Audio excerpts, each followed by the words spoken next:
And we're coming to you live from the Mill Fuller Tough Studio. Boomer Esiason, Greg Giannotti. It's Boomer and Gio on the Fan. Simulcast across the country on CBS Sports Network. And wherever you are on the free Odyssey app, good Monday morning. We've been on such a positive, fun ride in the postseason with the Knicks and the Rangers. This weekend, not so much. Now, the Rangers, of course, have an opportunity to close out the Carolina Hurricanes tonight at the Garden, and that'll be great, and it'll be fun, and it'll be loud, and I expect things to be fine for them.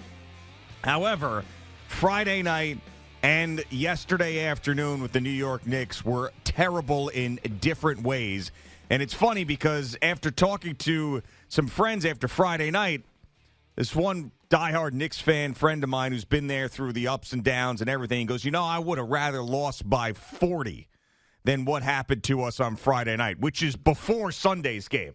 And I was like, yeah, you're probably right.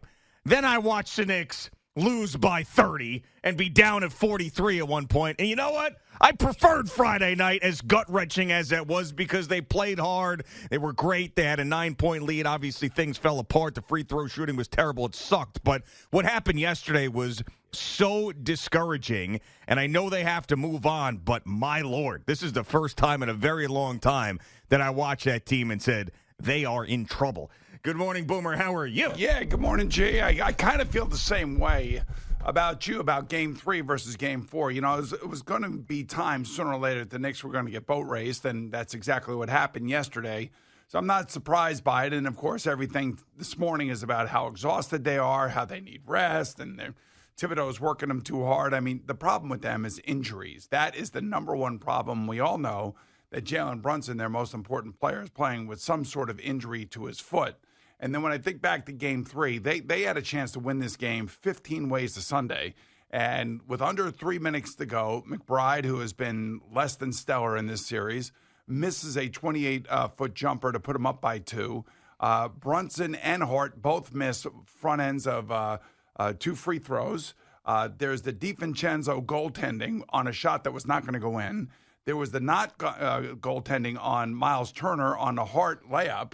I mean, so all of these things happened within the last 3 minutes of the game. Yep. And you think back to that game, you're saying that's where they could have, I don't want to even say stole it. I thought they got run out of the gym the first quarter, but after that, they settled down, they fought back, and every one of us who have watched them throughout the entire season said that's the Knick team that we know, even without Anunoby on the court.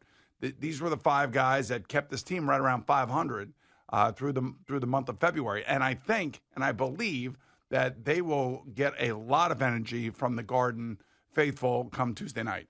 Yeah, of course. And this is going to be a critical Game 5. It's the first time you've really felt like they've been in trouble and an opponent is creeping on them and having an advantage. There was no point in the 76ers series where I felt like Philadelphia had any sort of advantage in that series. And the first 3 games of this series, I didn't feel like the Pacers had an advantage on the Knicks, but even though this game is at the Garden, the Pacers are going to come in fully confident. And I don't want to see or hear, which I did yesterday, like, people are taking the Pacers too lightly and this and that. Stop. The Knicks are not the same team that they were in the beginning of this series. And that's not an excuse at all. It's an explanation as to why this series is where it is. They're missing one of their best defenders and key player in OG Anunoby, who has not played, obviously. Jalen Brunson clearly isn't 100%. And they also lost Mitchell Robinson after Game 1 in this series. So now you got to go into the bench. You see Jericho Sims out there who hasn't played in God knows how long, and he's sitting there. He doesn't even know how to dribble the ball into the front court, and then he gets the 8-second violation at one point yesterday. I mean, so these guys that have not played, Alec Burks, who has actually done a decent job, but you hadn't seen him in forever. I mean, so in Precious Achiuwa getting more minutes than he's ever gotten. So they have to go to this bench when they don't have a ton of depth, and they've gotten really, really bad breaks with injuries. And that's why we are where we are more than anything. Game 3 was the Dante DiVincenzo game. Yes. He stepped up. He had a great game. That was the game that they had to win if they were going to win one in Indianapolis. I don't think they'll win one in Indianapolis. I think that they have a very good shot of becoming the Knick team that we saw in Game 5. I do. I really do. I mean, yesterday's game, you flush it. You forget about it. You flush it. The fourth quarter was all the reserves. At least Thibodeau recognized that the game was lost, and he tried to, rest his guys. And looks like Hartenstein's shoulder's going to be fine. Well, yes, I hope so. Now, well, obviously, the X-rays were negative, and he'll get treatment today, and he got treatment yesterday, and believe me, these guys will be ready to go come tomorrow night. They will be ready. I think they'll be ready. That's just who they are. They just had an awful first quarter again, and Rick Carlisle's strategy of running them out of the gym, worked yesterday. It did work yesterday. They were shooting 70% in the first quarter. I've never seen anything like it. And I really think back to that game 3, when Nemeth makes that three-pointer, that's where this whole thing changed. Yeah. He hoists up a three-pointer with 1 second on the shot clock from about 38 feet, and he makes it. And that's kind of where the game and this series took a shift turn, or a major turn right there. And there's a million things that got them to that point, but that made three-point shot. And then I don't know what Brunson was doing, coming down at the end of the game, trying to 1 foot off the three-point line around 3 guys as opposed to dishing it to somebody. But I don't necessarily know that there was anybody to dish it to, because nobody's really hitting threes, or except for DiVincenzo. But to me, it's that game 3 was the opportunity, and that three-pointer at the end by Indiana was to me was like the dagger, because after that it was like frenetic. People were missing shots, and it just missing free throws and everything. It was just a really sad ending to game 3. Yesterday, I want to flush. I don't even want to talk about it. But I know one thing. This team, all year long, we've watched it. All year long. And they've had moments like this, but somehow, some way, they have had the resiliency to come back and play.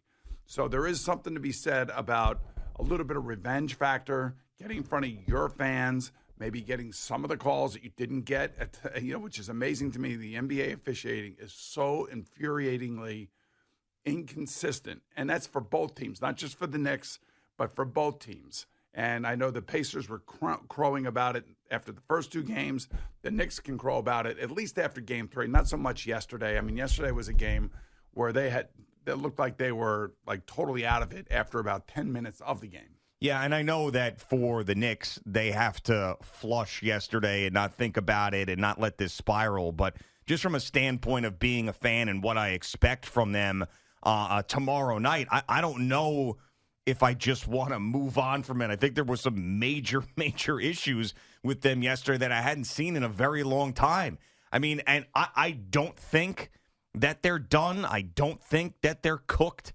I don't think that they're too tired, fatigued, and finished, and they're just going to not win another game. But I could listen to that case. I could. Someone could sit there and try to convince me that we're not going to see the same Knicks team again after a heartbreaking loss in Game 3 and then getting blown out in Game 4, especially if you're telling me that we're not going to see Anunoby at all for the rest of the series, which is a possibility. Hartenstein's now banged up himself, and Jalen Brunson clearly is not 100%. I mean, this is I need to see them come out and be that. It used to be a given that they were always going to bounce back and be there in the full confidence. Now they got to prove it to me again after what happened yesterday. Well, the other problem was, especially early in the game, because it started to even itself out late in the game, but that doesn't really matter, but was the three-point discrepancy. So Indianapolis ends up with 14 made three-pointers. The Knicks only 7. And at one point in the third quarter, I think they only had 2 out of 25, attempts. Well, yeah, at that three-point. I mean, it was Clank City. It was Brick City, and the Pacers were making theirs. And I look at the three-point field goal percentage: 19% for the Knicks, 45% for the Pacers, and that's a big part of all of that stuff. The other thing that happened in Game 3, just to go back to that for 1 second, was Miles Turner late in the game, offensive rebounds, the block on Hart's layup that I thought was going to be defensive goaltending. He made 3 or 4 plays within the last 2 minutes of the game that had nothing to do with scoring the basketball. It had everything with rebounding the basketball on the offensive glass, which is what the Knicks have been known for. And when Anunoby's not around, and Mitchell Robinson are not around, it's a big problem. And those extra tries that the Pacers are getting on offense late in that particular game were also like excruciating just watching that. So, Yeah, I mean, again, yesterday's game, forget it. I just forget it. It was Game 5 to me where they had a chance. Game 3. I mean, Game 3, they had a chance. But Game 5, they're going to be ready. They will be ready. You'll see. They will be ready. I'm glad you're confident, and I'm not going to be negative with them because I haven't been this entire time. But I just that same big roaring confidence that I've had with them was sort of sucked out of me yesterday. It was just so frustrating watching that first quarter and just the crowd going crazy. Every shot that they put up went in. Obi Toppin, big dunks and three-pointers. Miles Turner's got 2 guys on him, has to hoist up a 3, basically half jumping in the air with one hand as the shot clock expires. It goes in. Yeah, they had one of those days that everything went in for them yesterday, and nothing went in for the Knicks. And this team, and I'm not giving up on this team, no matter how many injuries they have. And there is a toughness about them that we all admire. It's one of the reasons why we like watching them is because, we know that they are shorthanded. We've known that since Julius Randle went out. And that's one of the reasons why I think we all like them so much is because they've overcome that. They've overcome different injuries during the season. Now playing with injury, that's a little different. Well, and that's probably the biggest point here. Anunoby's absence is humongous, but the fact that, is Jalen Brunson capable of where he is physically right now to have another one of these 40-point games where he's the best player on the court? What he needs is the support from DiVincenzo. That's what he needs. And, McBride, like I said, hasn't been great with his shooting either. But DiVincenzo has to be the guy that's going to pick up the offensive slack. And that's why Game 3 was so important. He had that game, and he did support, and he was making threes, and he was keeping them close. And then they take a lead. It was crazy how, here's this beat-up Knick team on the road in the fourth quarter with a 9-point lead. I think it was a 9-point lead. Yeah, 9-point lead with about 10 and change. Yeah, and we know that those leads usually don't hold up. Now, if that's a 35-point lead, it's a different story. But a 9-point lead in the fourth quarter with 11 minutes or 9 minutes and change left, that's nothing. Any team can go back from that. And you knew it was going to be a tight one at the end. And then I just went over these plays that, and I remember looking back at the whole play sheet and everything else going, man, this is where the game was lost. Free throws missed, three-pointers missed, wide-open three-pointers missed, and then a strange, weird attempt to try to tie the game late after Nebber makes his three-pointer, and then Jalen comes back and forces an issue that didn't make any sense to me. That was a little helter-skelter in my eyes, and there was no plan in place. It seemed like whatever – I think Tibbs probably called a timeout and set everybody down and said, just get the ball to Jalen's hand, he'll do something. I'm like, can we get an open 3 or there's been a couple of those times where you can't win when you're the star that Jalen Brunson has been, where it's either like, okay, you're supposed to take over, you're supposed to be the guy that has the ball in his hands, but then you do something like that and you're like, well, why the hell you didn't pass it? And then if he has the ball in his hands and he passes it to somebody and then that guy misses the shot, it's like, why didn't you take the shot? You're the superstar. Yeah, but if the guy is open. I know, this was a really bad one. So I always said that I admired LeBron James when he was late in his career, and even now, is that he's not afraid to take the shot, and he's certainly not afraid to give it to an open teammate to make the shot. And it's up to that teammate. In that game, in Game 3, DiVincenzo was the hot one. Oh, yeah. He was the one that was making shots. Mm-hmm. So I would have thought, I was thinking that, and I understand what they were trying to do. Maybe Brunson gets a 4-point play. Maybe he gets 3 free throws, but his free throw shooting has been inconsistent at best. Yeah, and which is obviously going to be a problem when you've got these late, close games like you had in games 1, 2, and 3. Yeah, in Game 3, if the Knicks end up losing this series, that's all we're going to be thinking about over and over and over again is how close they were to taking a 3-0 lead in Game 3. I mean, that's going to be that turning point. It's going to be the long three-pointer. It's going to be the missed free throws. It's going to be that Brunson possession. Those are the things that you'll remember the entire offseason if they somehow end up losing this series, is how close they were to taking that commanding 3-0 lead and basically ending the series right then. I was thinking about it right there at about 3 minutes to go in the game, and the Pacers were up 102-101. And that's where McBride misses his shot. Then Hart makes 1 of 2 free throws, ties the score at 102. Hart steals the ball, and then Miles Turner blocks his layup, which How close was that to Yeah, goaltending? Goaltending, yeah. All right. And then you have Brunson misses one of two free throws. It's 104-103 Indy. And then Brunson at the 1 minute mark misses a jumper. It's still 103-104.